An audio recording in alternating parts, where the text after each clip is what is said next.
Hello, everyone, and welcome back to the Moms Like Me podcast powered by Support Now, where I have the opportunity rather to interview all types of moms that I admire for a variety of different reasons. And our guest today is certainly no exception. Today, I'm joined by Lindsey Garcia, who I've met more recently, but is just a wealth of knowledge with a disease that I was not, frankly, familiar with. And so my hope today for this podcast is to bring more awareness to this disorder, to this disease, and also just to share and spread the light that can come from navigating difficult situations like Lindsey has. Lindsey has taken on this not just as a mom, but as a leader of a nonprofit, which I find to be really incredible given just the depths in which both require so much time and energy. So with that, Lindsey, welcome to the podcast. Thank you for having me. So Lindsey, I'd love for you to share more of your own story in your own words to explain who you are and kind of like what brought you to this point. I entered this world, I'd say of rarely diagnosed genetic conditions or, sick children or what have you, through my son. So my son was diagnosed with 22q11.2 Deletion Syndrome. It has many different names that preceded it, but everyone's kind of come to the same consensus that in order to spread awareness, we really need to come to a one-name campaign. So at my 20-week ultrasound, he was diagnosed after finding fluid on his kidneys and a heart defect. It kind of rocked our world. My husband and I had already had a daughter previously that was healthy, normal pregnancy. Had no idea what was ahead for us. We're really just kind of fear-stricken and overwhelmed by the new kind of path of our life. He was very medically fragile as a baby. He was in and out of the hospital for 17 weeks. He's had 14. I've lost track. 14. Gone under anesthesia 14 times and had over 10 surgeries before the age of 5. He had a feeding tube for 5 years, was on oxygen for about 2 years. Very much of this is typical to a lot of kids with 22q, a lot of babies. They're already very much, babies are very fragile. We all know that. But then adding on the missing genetic piece really just kind of exacerbates everything. And so that's kind of like the intro to our journey.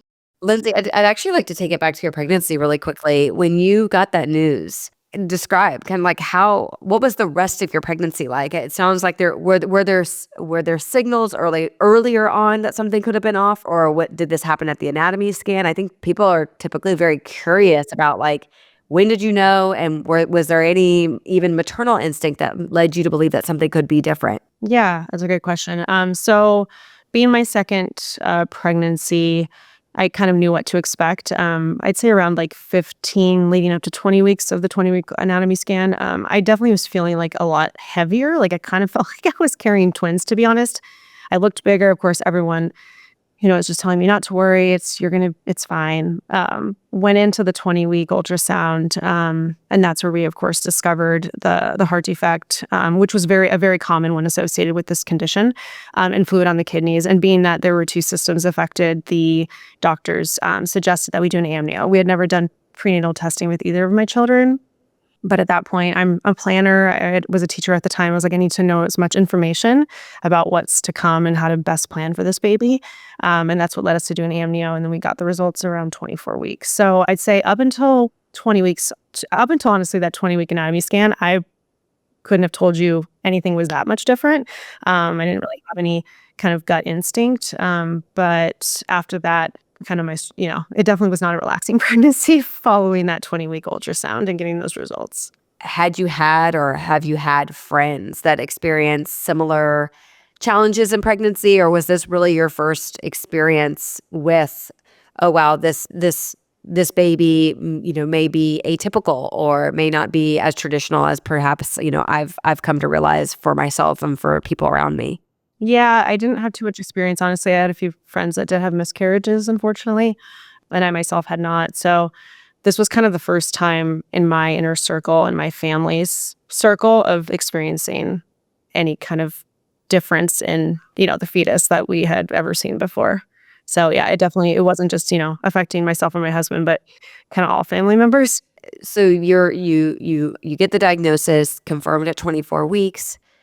What were some of the things you did to begin to cope and prepare, both physically, emotionally, spiritually, for this new normal that you knew was upon you? Yeah, I'm a big kind of dive in deep to research. I feel like research and knowledge is power. And so my husband and I both just started reading everything we could about 22Q. We aligned ourselves with a nonprofit at the time called the Dempster Family Foundation. It's a famous baseball player who has a child with 22Q, and they were about 6 years ahead of us with having a 6-year-old. And they actually were in Chicago, which is where we were at the time. So we kind of felt this like normalcy around it. Once my husband found out that a famous baseball player, even though I did not know who Ryan Dempster was at the time, it was honestly like a breakthrough moment for us of like, okay, this is a celebrity that has this. Like it normalized it a little bit because 22Q, that whole name that I shared earlier is so scientific sounding, and it sounds really intense, and you don't really know what to expect when you hear that name. So it was kind of normalized it in a sense as far as that we were going to be able to get through this. There was a foundation, that was established. So yeah, lots of research. I also met with the cardiology team at our children's hospital at Lurie Children's in Chicago. Got to meet with the whole team because the impression was that my son would be needing open heart surgery immediately after birth, which is actually ironically not what happened, but we had kind of a whole place. And so, not to be TMI, but when my water broke, We like TMI here, Lindsay. It's okay. Great. Well, I'm all about it. So, the local hospital, we were in the city, but even though we're 3 miles from the Children's Hospital in Chicago, with traffic, it can be kind of insane. So the closer hospital that did not even have a NICU facility at all or any type of treatment for babies, especially babies with genetic conditions, they were going to try to take us into that hospital. That when the paramedics came, and I basically had to look at them in the eyes.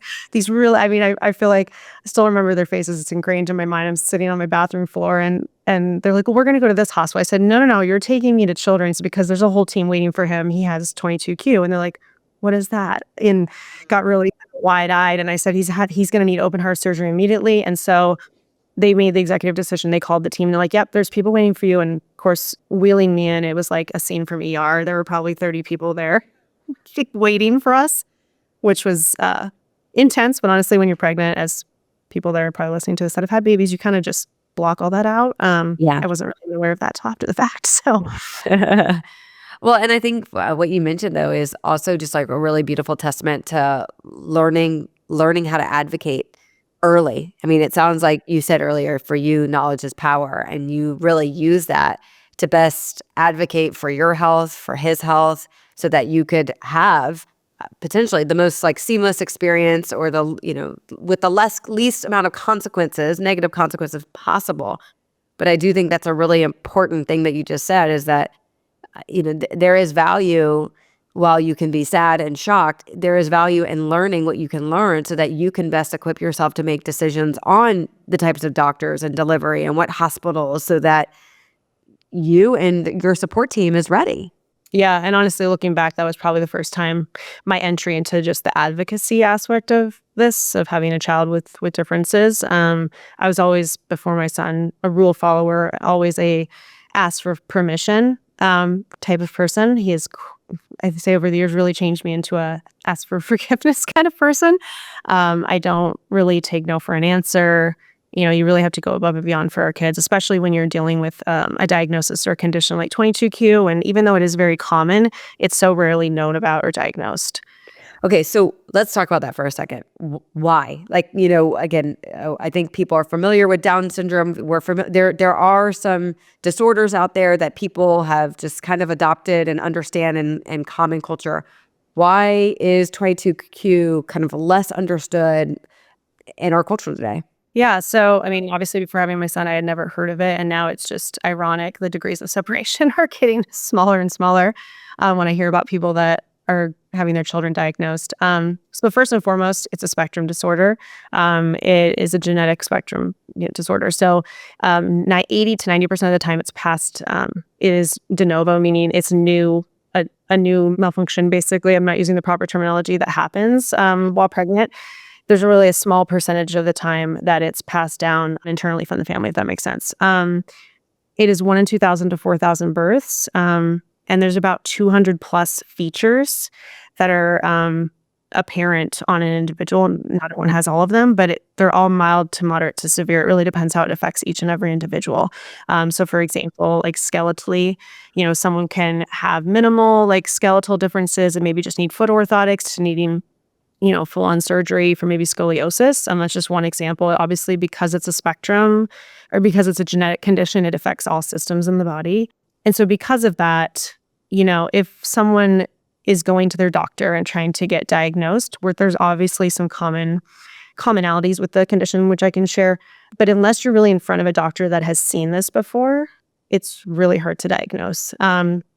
Typically, a lot of our kids, as geneticists told me when I was pregnant trying to learn more about this, these kids typically look like their family, in a family photo, but they also look like a little different. And when you put them next to others that have 22q, they look like they're related. It's just intense. So a lot of mild facial differences, but the common things that we see with this condition are that 75% of children have some type of heart defect with this. So that was kind of a red flag for me, obviously, with my prenatal testing stuff that we had done. Cleft palate, 75% of the time they have a cleft palate difference.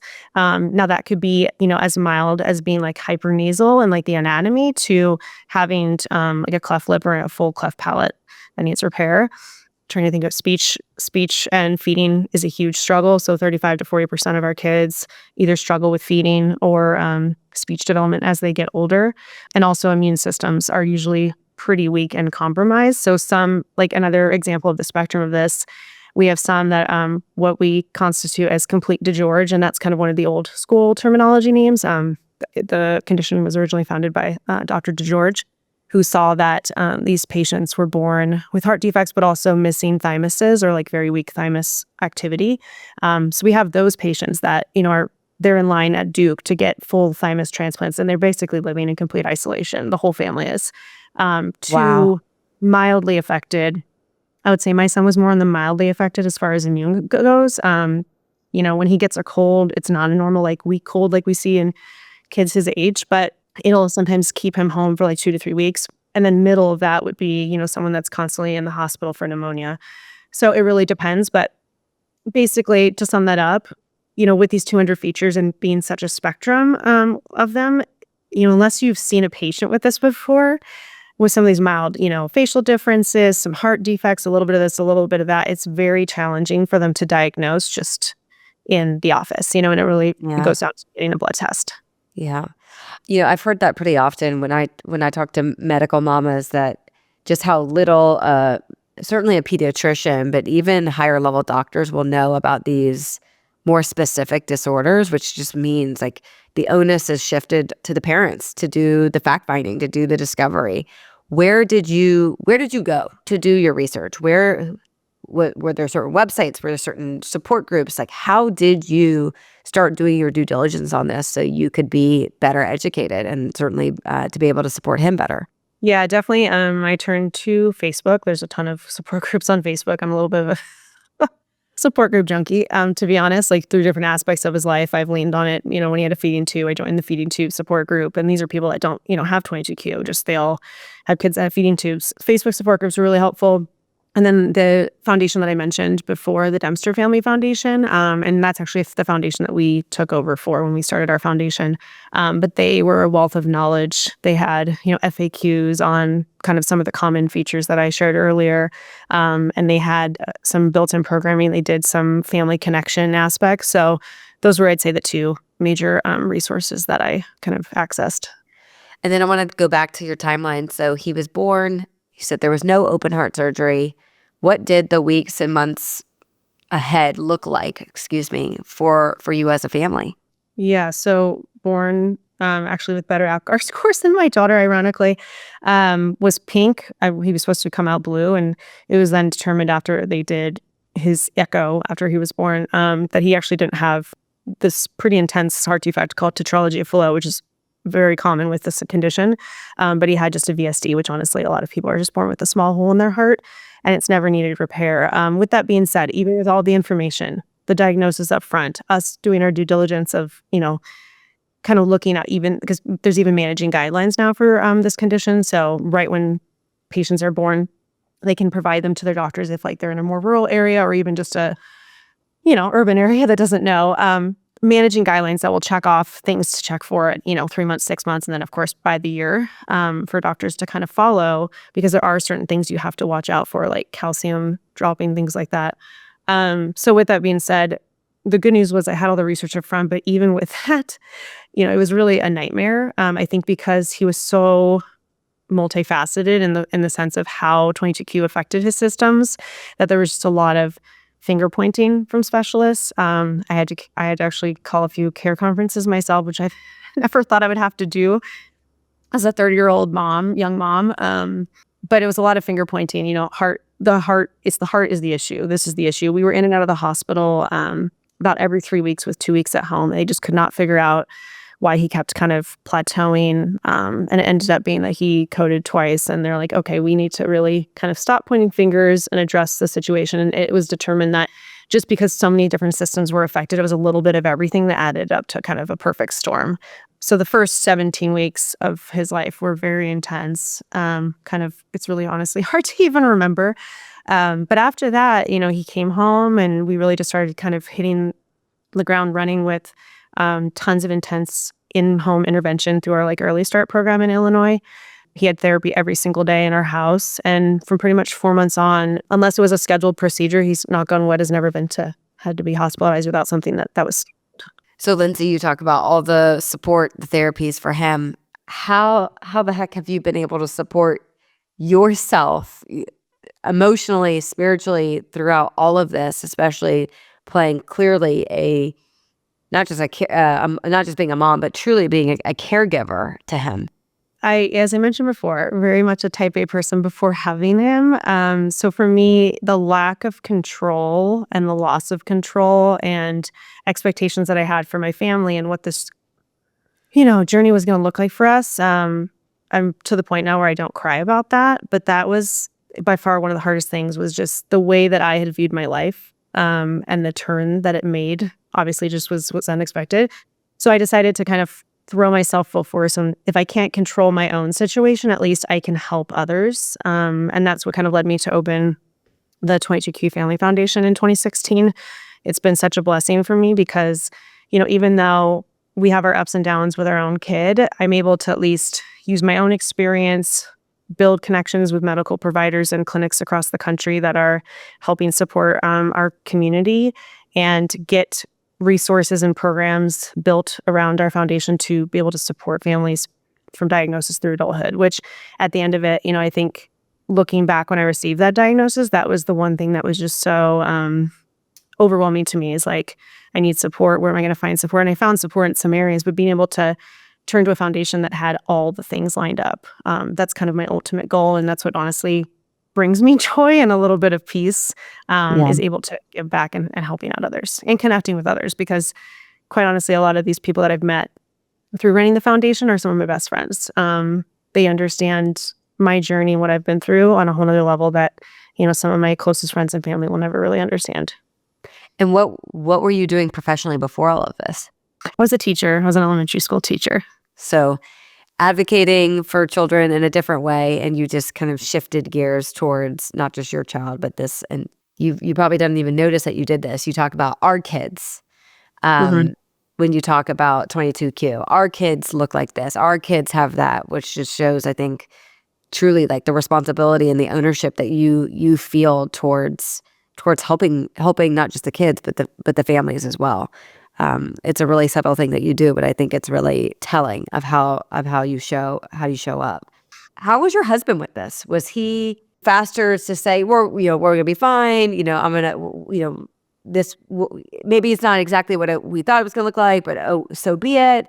Has it been more challenging for him emotionally? I think sometimes the dads get overlooked because the mom goes through so much physically and hormonally, but do you mind sharing a little bit more about him and y'all's relationship as a result of this? Yeah, I mean, it was interesting because what I shared a few minutes back, when we got that diagnosis, so I can still remember sitting on our couch. My daughter was at school and I was just an emotional mess. And he, dads and husbands and men tend to be fixers, and women are sometimes stereotypically the warriors. So I was worrying, and it was right when he got my hand and when he mentioned that I think once he found out that Ryan Dubster, this baseball player, had a child with this, this sense of like relief came over him, which made me relieved. So he, I'd say from day one, has always been so accepting, way more accepting than me. But I think his personality lends itself to that.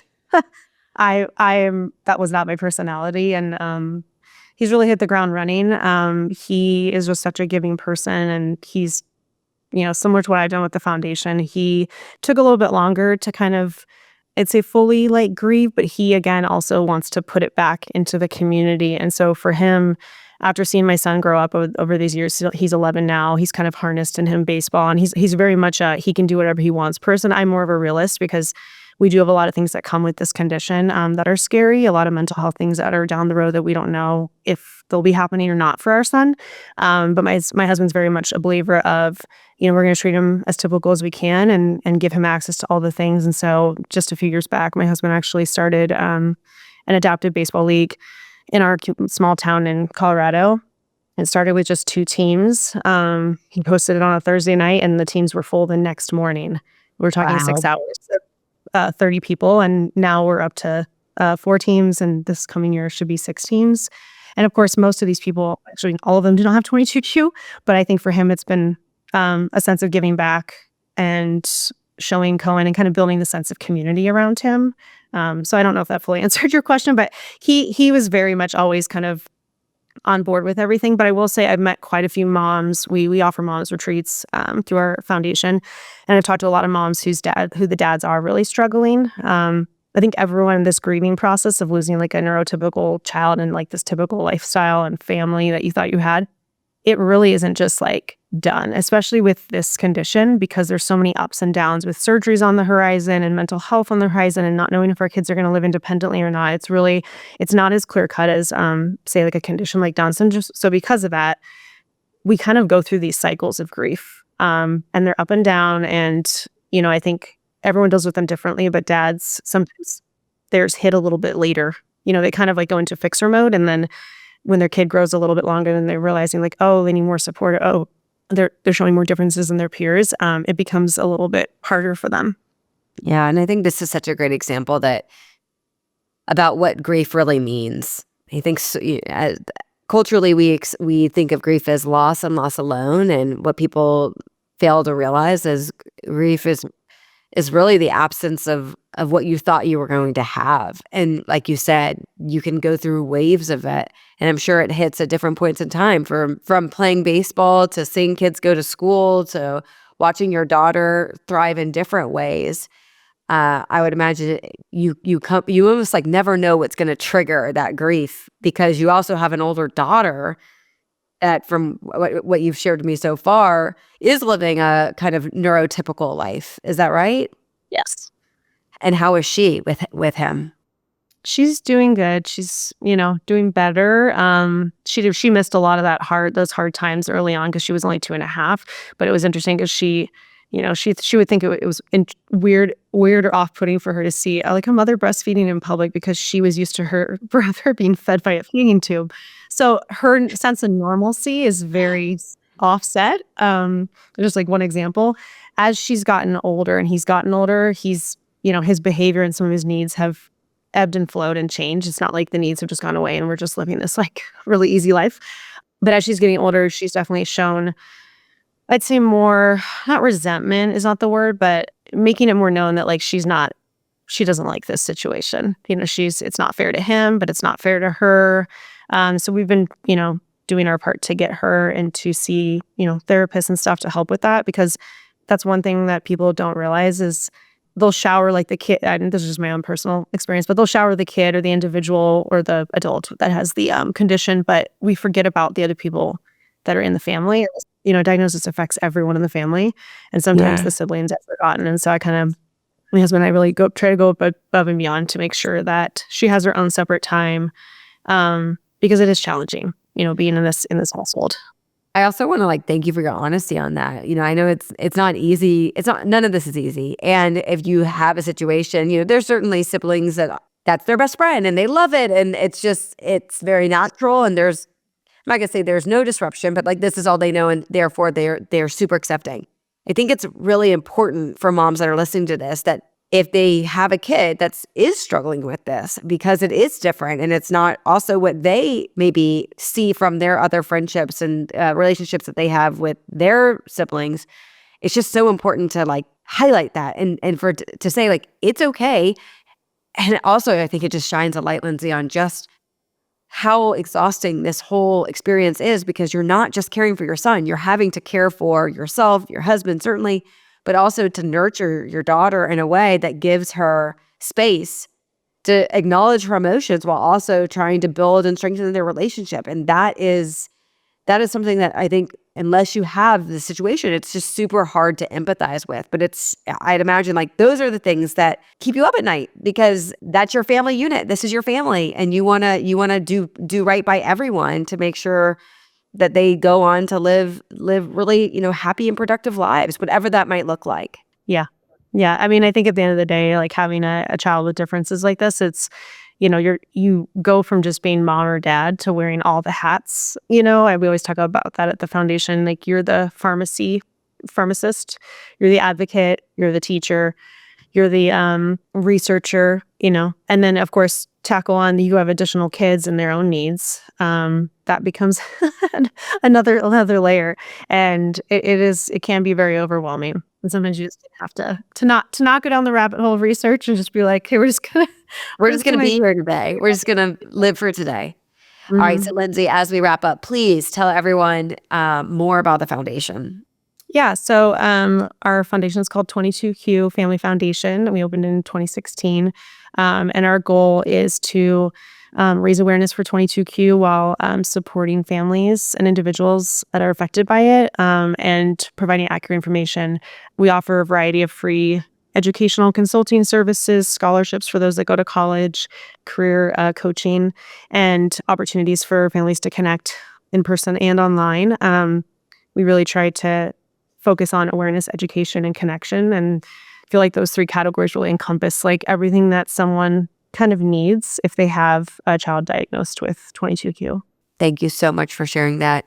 Again, the one of the primary goals of this podcast is, even if we reach one person that knows someone with 22Q, that they feel that they are getting closer to the resources they need, the voices they need to listen to. So thank you so much for everything that you do.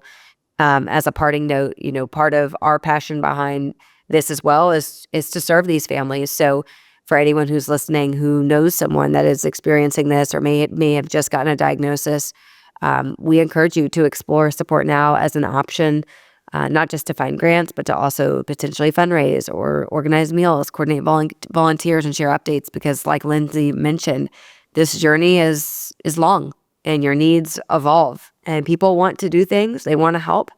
And our hope is that Support Now can just reduce a little bit of the overwhelm that families feel when they're on this journey. So Lindsey, thank you so much for joining us today. I'm excited to share this resource within the Support Now community and beyond, and look forward to many more conversations together. Thank you so much.